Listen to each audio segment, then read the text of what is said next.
خب بچه ها آماده ایم بریم درک مطلب حل کنیم. خب لا شکم ان العربیت تأثرت بالفارسی. من فارسیشو میگم. بدون شک عربی تأثیر نکن. یکی داریم تأثیر، یکی داریم تأثیر که تو متن سوال میبینیم. تأثیر یعنی تأثیر گذاری. تأثیر از تفعول تأثیر پذیری میشه.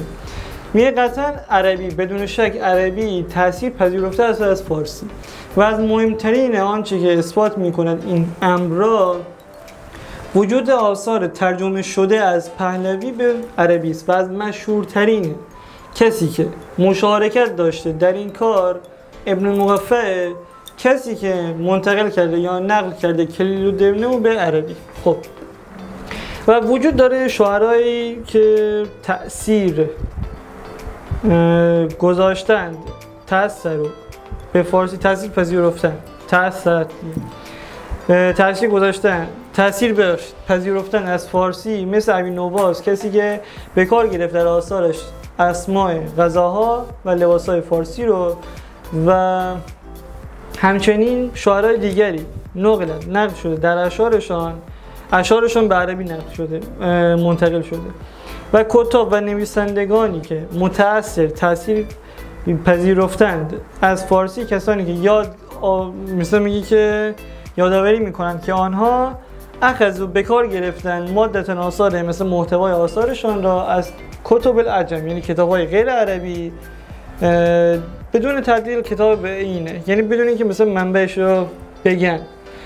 باید بدونیم که تبادل یعنی تبادل یعنی به اشاره گذاشتن واژگان دیگه به تنهایی کفایت نمیکنه برای اثبات وجود ارتباطات فرهنگی بین ملت‌ها و علی‌رغم این مسائل اگر تفاعل یعنی همون مشارکت تاریخی به هر شکلی و اشکالی بین دو ملت عرب و فارس در گذر قرن‌ها منجر به این شده نفوذ صدها واژه فارسی در زبان عربی به طوری که لا یکتمن نمیشه پنهانش کرد وجود الفاظ معربتین عربی شده در قرآن کریم مثل سندس، مثل مرجان و مما لا شک فیه و بدون شک که همگی لغات در جهان مر به مراحل حتی وصل الی وضع الحالی، یعنی گذر کردن از مراحل تا اینکه رسیدن به وضع الان. خب بریم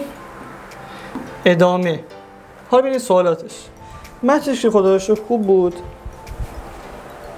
باشه من درست کنم. میگه مشخص کن چرا که ذکر نشده در متن. ذکر نشده. میگه زبان فارسی مراحل مختلفی داره تا اینکه رسیده به زبان عربی. خب ذکر شده دیگه. همه زبان ها اونجا گفته بود. این ذکر شده.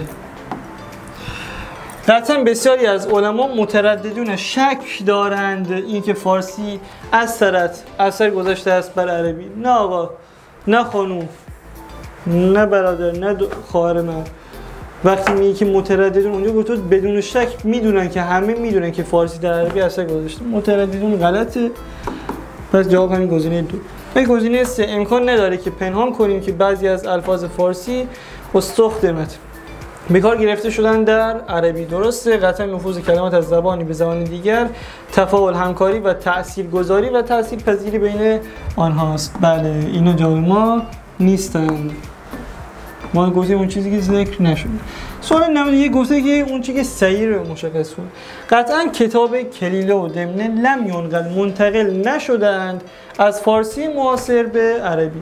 بله گفته از پهلوی منتقل شدن. این که وقتی بیاین لم ینقل پس درسته. جواب ما هم همینه. سوال گزینه دوم از علائم تأثیر یعنی تأثیر پذیری، اینکه روش تاثیر گذاشته شده، تاثیر پذیری فارسی از عربی، اینی که وجود الفاظ معربت فی قرآن ندید. اینجا واسه میگفت از علائم تاثیرگذاری فارسی در عربی، اینی که معربت شده در قرآن کریم، یعنی به شکل عربی شده در اومده بعدش استفاده شده. پس این تأثیر غلطه. یاد نشده است که نویسندگان عربی که منابعشون یاد نکردن نویسندگان عرب اسم منبع هایشان را که استفاده کرده از آنها در تالیف کتاباشون. نه هم نگفت تو کل شعرای عرب این کارو کرده، گفته بعضیاشون بود، پس یاد نشده هم میتونه غلط باشه. ادخل ابونواس، یعنی وارد کرده ابونواس در اشعارش واژگانی که در زمینه‌های آثار تاریخی و اعیاد ایرانی. نه، ابونواس گفته بود که چیکار کرده در زمینه غذاها و لباس‌ها و اینا بود. آثار تاریخی اینا غلطه، پس اینا غلطه. جواب گزینه 1. سوال 92.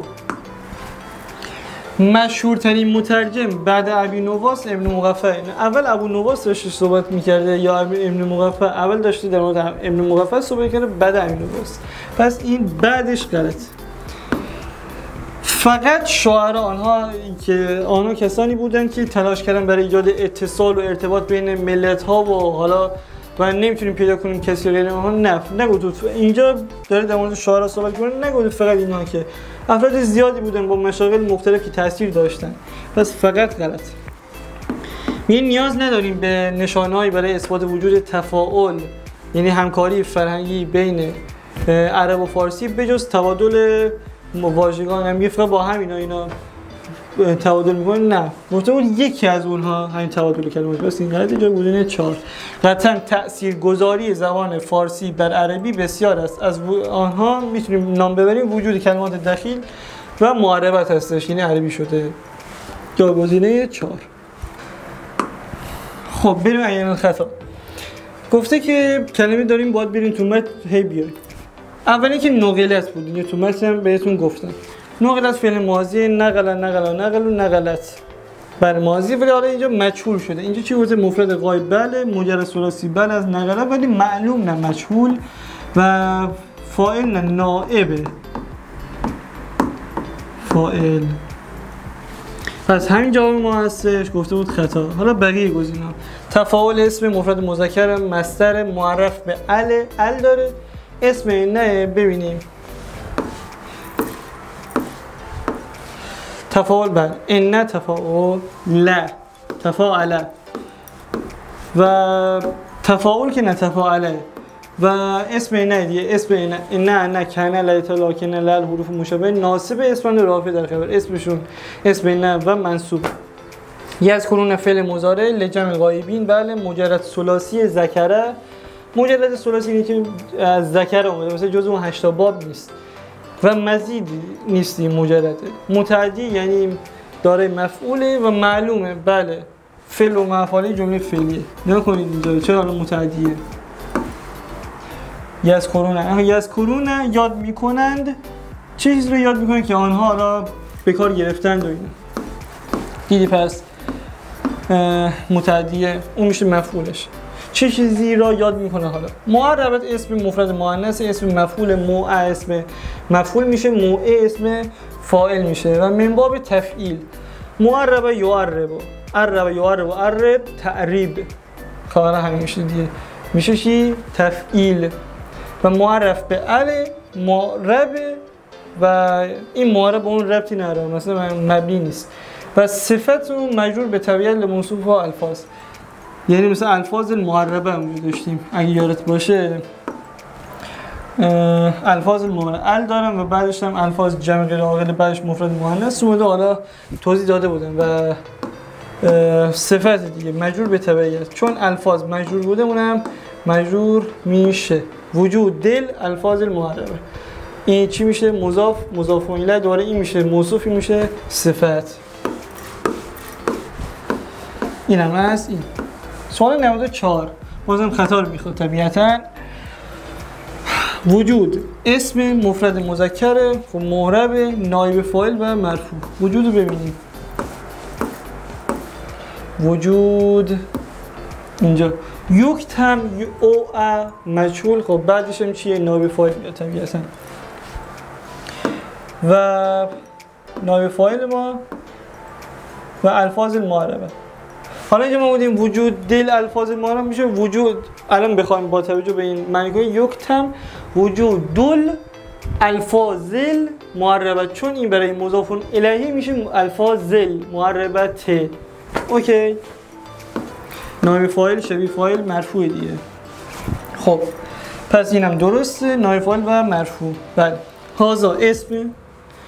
بیام یه نمونه مبنی به نشون بده. این مبنی معرب چی بود؟ معرب یعنی آخرش تغییر میتونه بکنه، مبنی یعنی هیچ وقت آخرش تغییر نمیکنه. مثل هازا، تو هیچ وقت نمیگی هازا آ، هازا ا، هازا ای، نه همیشه همین هازا. یعنی مثلا ببینی وجود ده داریم، وجود د داریم، وجود دو داریم، پس میشه معرب، هازا میشه مبنی. من اسماء اشاره للغریب، اسماء اشاره نزدیکه. و فاعل ببینیم هازا، هازا یوسف به تو هذا الامر. میگه از مهمترین آنچه که اثبات میکند چه چیزی را، پس میشه مفعول. یه چیز دیگه هازا ما که نمیتونیم ببینیم اعرابش چیه، ولی بعدش این که کلمه‌ای که اومده یه جورایی تبعیت میکنه از قبلش. خب وقتی این اداره، این که دیگه نمیتونه فاعل باشه، این که مفعوله، پس این مفعول دیگه. این مفعول نیست، منظور نشونه مفعول داره، منصوبه، پس این منصوبه دیگه. پس این فاعل نمیتونه باشه و باز هم جواب به همین راحتی میشه این. پس فاعل نیست، جواب هم گزینه دو. تأثر فعل ماضیه لجمع الغایبین، تأثر. بله. مزید ثلاثی به زیادت حرفین من باب تفاعل، تأثر تفاعل. بله.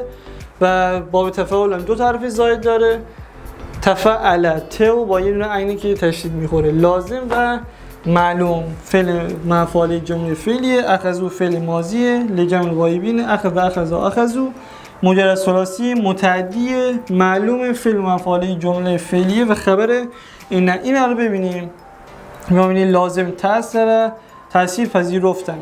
خب نمیگه چه چیزی را، نه تأثیر گذاشتند، اون تأثیر گذاشتن میشه لازم و معلومه، او نداره، تؤثرو اینجور چیزا نیست و جمله فعلی میشه دیگه. اینم بگیم، من دیگه کاملا به شما عهد بستم که همه چیزو بگم داره میگم. و اخذو یاد گرفتن، چه چیزی را یاد گرفتن؟ نه اخذو بکار بردن، ببخشید بکار گرفتن. متعدی چه چیزی را بکار گرفتن، پس متعدیه و معلومه. بله با او شروع نشده، فعل جمله مفعولی جمله فعلیه، خبر ان، خبر ان. این بریم دیگه، این بخش چیزم تموم میشه. اخذو انهم اخذو، اسم ان خبر ان. اوکی تا الان چطور بوده ببینیم. الان سطح سوالات این یادمون رفت. این سوال که خدا وکیل این دوتا آسون بوده، 94 و 93. 92 هم که اصلا این درک مطلب خیلی آسون بود، امیدوارم برای شما بوده باشه دیگه. حداقلش بایستی 50 رو میزدی، حداقلش. خب بریم ضبط حرکات. آماده این بریم ضبط حرکات. خب عین الخطاب فی ضبط الحرکات الحروف. تو ضبط حرکات بیشتر بگرد اون چیزایی که ضایعه، یه دور سریع بخون. فقط المضارع و تخلص منها و هكذا فعل لا تستشر کذاب فانه کالسراب یقرب علیک البیع. اگه چیزی که مثلا رادست باشه، آزمون باشه، پیدا نکردید یه باید بگیری تو اینا که بین اسم مبالغهش بده، اسم فاعلش بده، مفعول آورده، مثل اونجا که هذا الامر هازای گفته بود که فاعله، اینجور چیزا. یستطیع فیه القواسون، یستطیع فیه القواسون. مثلا تو اون دیدی قواسون نه، همین غلطه من دیگه گفته خطا رو من نگفته مشخص کن، این کارو با راحت‌تر دیگه. وقتی میگه قواسونه نداریم که. بعدش هم گفته التقاط از صبرن، التقاط یا التقاط افتعال گرفتن عکس دیگه.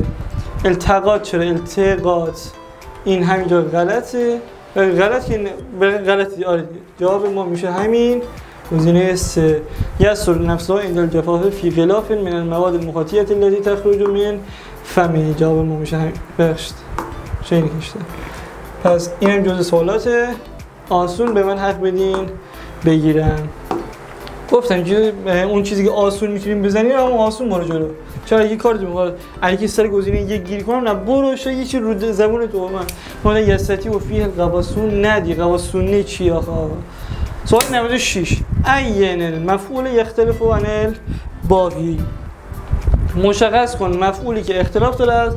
بقیه ما کنه دو نوع مفعول داریم، یا ضمیره یا چیه؟ اسم بارز، یا ضمیر بارز یا به صورت اسم اومده. دان المعلم و ان نستمع، میگه که دعوت کرد ما را معلم. خب این معلم دعانا، اینو من با یه چیز مشخص کنم. دعانا و یک کوچیک‌تر باشه با هم آبی مشخص میکنم. دعانا مشخص کرد، دعوت کرد ما را. یعرفنا میشناسد ما را پدر بر حقوق زندگی، حالا بر حقایق زندگی ببخشید، چه حالا تلخ و شیرین اینا. میشناساند ما را، نواسم ضمیر اینجا مفعول، وارد میکند ما را خدا، الله فاعل، نا مفعول. ولی شاهدنا چیه؟ شاهدنا دیدیم. این نا چیه؟ برای خودشه، اینا یک کلمه حساب میشن. میگه که دیدیم ما فیلمی را. خب این الان چیلی شده؟ اسمی شده دیگه.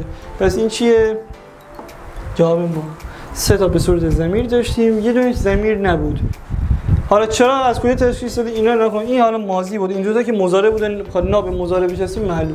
ولی این دو تا دعانا تو ما بگی که دعوت کردیم معلم را که بشنویم، نه که با دقت گوش بدیم به درس به خوبی، نه ما یه معلم ما رو همیشه دعوت میکنه دیگه، پس این معنی هم کنیم به همونطوری جور در میاد. یا مثلا شاهدنا دیدیم، نمیتونیم بگیم دید ما را فیلم علمی که، نه جور در نمیاد. جواب هم گزینه 4. اینم به همین راحتی. لازم بود یه مفعول و فاعلی نبرد بشه. سوال 97 مشخص کن آنچه که نیست در اون از اعداد ترتیبی. آسون ترین سوال کنکور 1404 میام 96. آسون ترین سوال کنکور 1404 یکی باید بدونی اونه که ترتیبی ال داره. در 99% ال داره. اینطوری میخوام بگم غالبا ال داره. فی المرحله الاول کی نفر اول شده؟ من. این یعنی چیه؟ الاول وقتی میگی پس چی میشه؟ ترتیبیه. دکان ثلاثون سیوم ال داره، سی نیست چون ال داره میشه اول. 10 قطعات منها للاطفال و 17 قطعات منها للنساء و هی مولوه. این از عدد من خیلی دارم، 17 دارم، 10 دارم، الدار نیستن، پس این نداره. جواب گزینه 3. لدکان به بایان اثنان احدهما شابون و الثانی دوم، یعنی اینطوری میگه. الشو دیدی؟ پس اینم داره. جواب گزینه 3 میشد. این سوال یه سبز میزنن، یه سبز هم کنارش میزنن، جزء سوالات آسون بود. این آسی میزدی. سوال 98 مشخص کن. میبینی این از ترجمه راحت‌تر. از ترجمه من میتونستم که یه دونه گزینه یکی اشتباه دیدم برم ردش کنم برم بعدی، ولی همه الان خیالم راحته، هم خودم یه چیزی بهم اضافه شد. وقتی میگن یه چیزی یاد میدی، یه چیزی هم یاد میگیری. و همین که تونستم به کسی اضافه کنم، یعنی تو الان این فکر در این نیست سوال مثلا 83 اون یکی نکته هم بود چرا این نگفت یا اون یکی رد شد. من همه رو گفتم. سوال 98 مشخص کن آن چرا که نیست در اون مفعول مطلق. مفعول مطلق یه دور با هم دیگه بریم. هر وقت یک فعلی آمد بعدش مصدری اومد در همون جمله از همون ریشه. خب ما اینجا داریم بهش میگیم مفعول مطلق. حالا و چون مفعول منصوب میشه کار نداریم. مفعول مطلق دو نوعی، یا تأکیدیه یا نوعی. اینجا اصلا اینجور چیزا رو نمیخواد. این فرق گفته مفعول مطلق کجا نیست، میگم که راحت گرفته و نخواست تر رو اذیت کنه. وقتی میگه مفعول مطلق تأکیدی یعنی وقتی اون مصدر اومد دیگه هیچی بعدش نیاد که مثلا موضوع صفت داشته باشه، مضاف الیه داشته باشه، نه، یا این جمله تمام میشه جمله دیگه شروع میشه. اون یادتونه تو یه سوال داشتیم ازرارن تو زر و ازرارن، میگه اگه داد بزنیم حنجرت بزنیم یه آسیب میبینه، بسیار آسیب میبینه که ماندی غلط قطعا میشه. توی ترجمه تأکیدی باید قطعا یقینا بدون شک اینا بیارید، داریم ماندی درس رو مرور میکنیم. ولی وقتی بعدش صفت بیاد یا مضاف الیه بیاد میشه نوعی معنی میشه. بهش میگن مفعول مطلق نوعی که یا اگه صفت باشه قیدی معنی میشه مثلا خالصانه، ولی اگه مضاف الیه باشه باید مانند بیاریم. همین. پس قیدی و اون یکی هم چی بود؟ مانند قبلش می آوردیم. برای تأکیدی هم که یه تأکید داریم اون قطعا یقینا بدون شک حتما این شد درسنامه مفعول مطلق و همین راحتی کار داشت. اصلا اینجا هم چیزی رو نداشته. مشخص کنم چرا که نیست در مفعول مطلق. فعل دیدی برو جلو. من اینجا میخوام یه از هایلایت استفاده کنم. اتخاذ ببینیم هیچی از ریشش دارم. بله اتخاذ. بعدش هم که دیگه فقط پس جمله تموم شده. از ریشه همونه. پس اینجا دارم. گفته کجا ندارم نیست. و اینو با یه رنگی مشخص کنم. اینو با این اتخاذ. بریم اینجا یدرکو. بریم جلو. احد مسائل الاطفال الا والدیهم. این با این اینم زرد نزنه. اینو مثلا یه رنگیه بزنن که واقعی نشه با اون سوالاتی که مشخص کنه. مثلا هر صورتی میزنه. اینم اتخاذ. بریم اینجا ادراک داشتیم. یدرکو جلوتر داشتیم. اطفال الا والدیهم عارفین لأن ادراک. خب تو با حالی وصف ناشدنی میگه یه مفعول مطلق دیگه پیدا کردیم. بریم بعدی اشکال نداره. برای اینم بیارم آبی بزنم. الان ذوق داری که دو تا مفعول مطلق پیدا کنیم. بریم بعدی. کن کلقمر مصدرن لذو یستفید و ناس و یستفید و کانم میتونه سیما را بریم جلو. من نور استفاده. من ببخشید آره درست رنگا رو قاطی کن. استفاده است. اینجا هم بازم دوره یه جمله دیگه شروع شده. فعل وقتی میبینی یه جمله دیگه است. یجدونه حالا یه جمله دیگه. یستفید و استفاده. بریم بعدی. نه فقط احب الاشیاء لدینا ولکن الله یعوض عنه احسن منو تعویضا. این که دیگه خیلی زایه است. یعوض و تعویضا. خب اونجا اولین چیزی که به کلت میزنه سوال مشکل داره. هی گیر کن گیر پاش کن. وای خدایا این کدوم مفعول مطلقه کدوم نیست. تأکیدی داریم نوعی داریم. آقا مگه من نگفتم جمله تموم میشه بعدش نهایتا یه صفتی یا مضاف الیه بعدش بیاد که من بگم این بشه مفعول مطلق نوعی. این که اصلا لأن یه جمله دیگه است. الا والدیهم عارفین لأن ادراک آن زیرا که آنها مثلا درک میکنن. متوجه شدی؟ مثلا یه جمله دیگه است. اصلا ادراک برای این نیست. پس اینجا به وضوح غلط ندارم. جواب گزینه دو. یقینا بدون شک جواب گزینه دو. این سوال 99 مشخص کن آنچه نیست در اون حال. بریم حال. حال ما دو نوع داریم. اسلوب حال بگیم یا حال مفرده یا حال چیه که اول ویدیو گفتم. یا حال مفرد داریم یا حال چی داریم جمله. حال مفرد چجوریه؟ حال مفرد کلمه است منم مشتق نکره منصوب گفتم. ولی حالی که بگیم جمله باشه مثلا واو با ضمیر حالیه این یادت باشه. با اینجور چیزا بریم میتونی بازم رد گزینه کنیم یا نه. یا مثلا الدار میبینی بعدش یه جمله شروع میشه اینا داره و توصیف که نه به اون مربوط میشه. ببین اصلا وارد اونجور چیزا میشه یا نه. مشخص کن چرا نیست در اون حال. کم نمر رو عیشنا فی هذه الحیات القصیرة و هی با ضمیر حالیه. حالا میگم میتونه نباشه. بریم گزینه‌ای داریم که اصلا همین چیزی نداره. ما اصلا شخص الذی یاتی الفقیر و محتاجن نکن. حال مفرد میگه نگفتم مشتق نکره منصوب مشتق یه دونه از اوناش چی بود؟ مثلا اسم فاعل باشه اسم مفعول باشه بر وزن فاعل باشه بر وزن فاعل باشه. فرهین داشتیم مثلا مرهین نه مرهین بود اونجا چیه ولی فره مثلا اینا چی گفته؟ محتاج مو اسم مفعول مو اسم مفعوله. ها اینا من شک میکنم محتاجن. یا جلوتر میرم لاکنه لا یرد و خائبن. خائب بر وزن فاعل اسم فاعله و از اونجایی که اسم فاعله مشتق نکره است و منصوبه. مشتق نکره و منصوب. پس اینجا میتونیم بگیم نداره. اصلا من ترجمه دارم میکنم و اصلا تو اینجا اصلا من این چیز بدآموزی داره، مثلا میگه ترجمه بخونی، ترجمه باید بخونی، یه درکی داشته باشی. آیا به جز درک مطلب که چند تا کلمه‌ای که سخت بود و داشت، آیا مثلا هیچ سوالی رو ترجمه کردن یا با قواعد زدن؟ الان دیگه حرف اول تو کنکور قواعد میزنن، یعنی تو قواعد تو ببندی دیگه خیالت از لغت راحت میشه.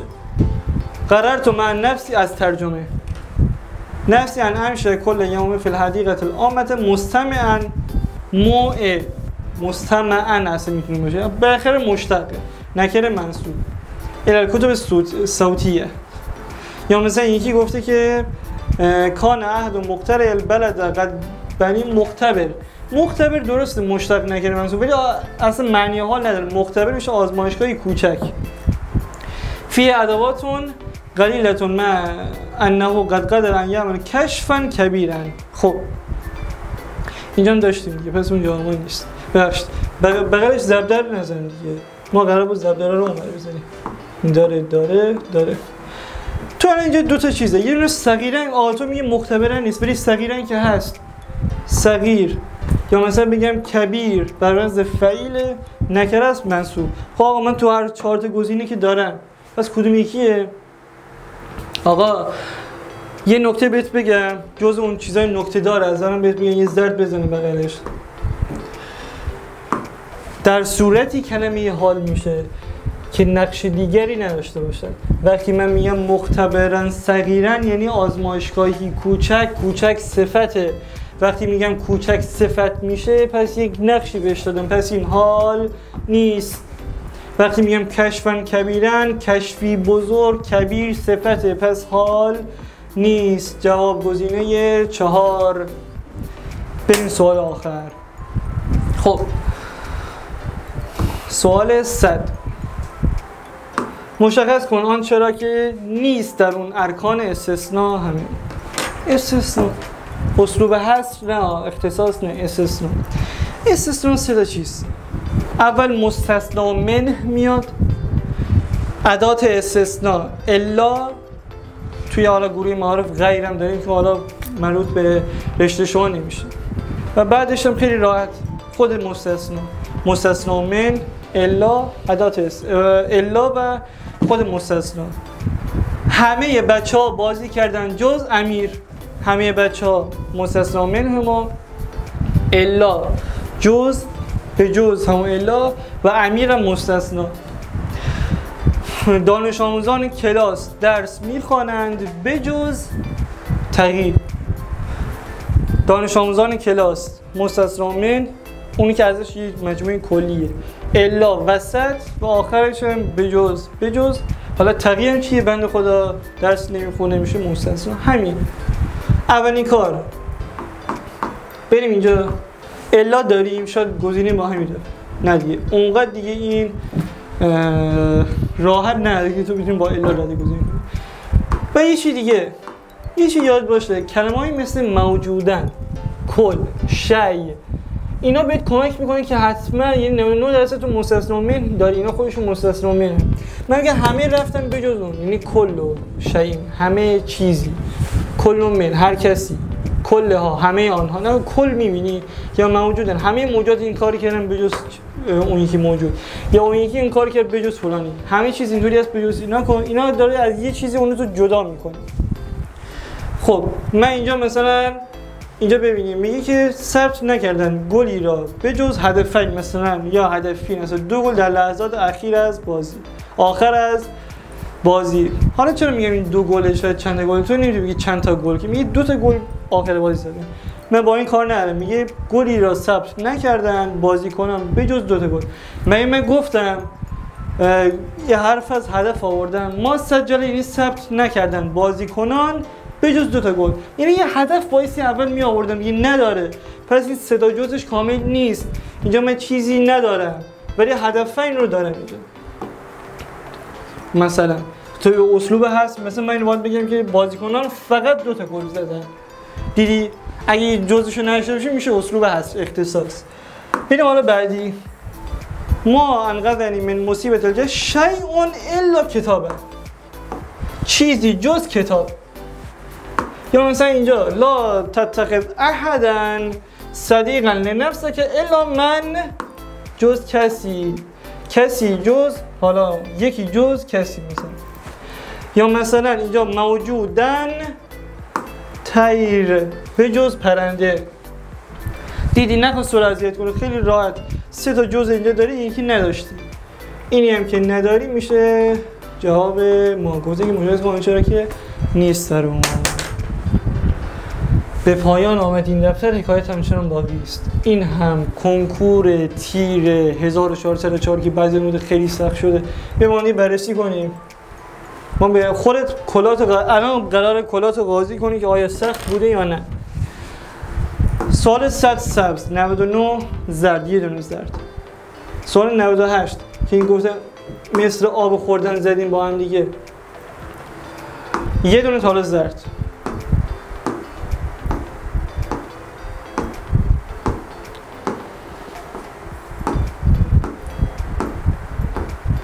این که حالا مشخص نکرد. 2 تا زرد.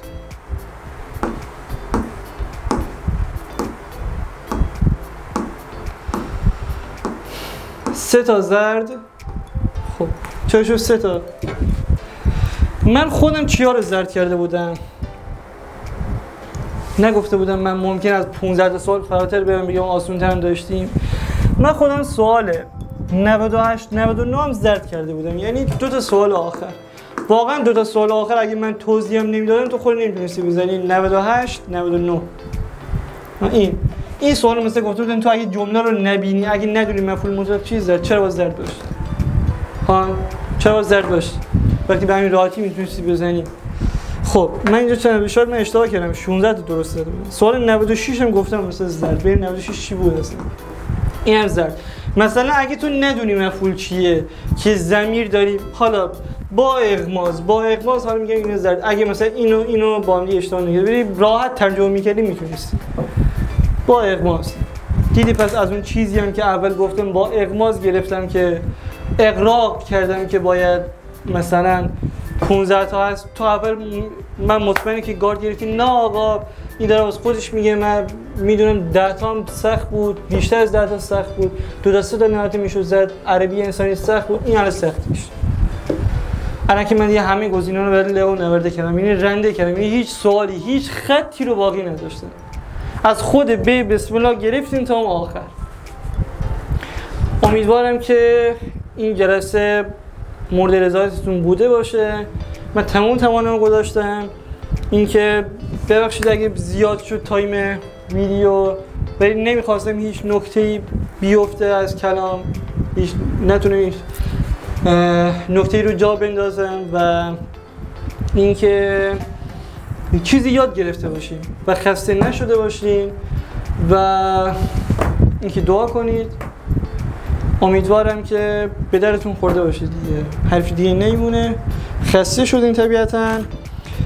ما رو حتما تو فضای مجازی دنبال بکنید، جمع عربی، و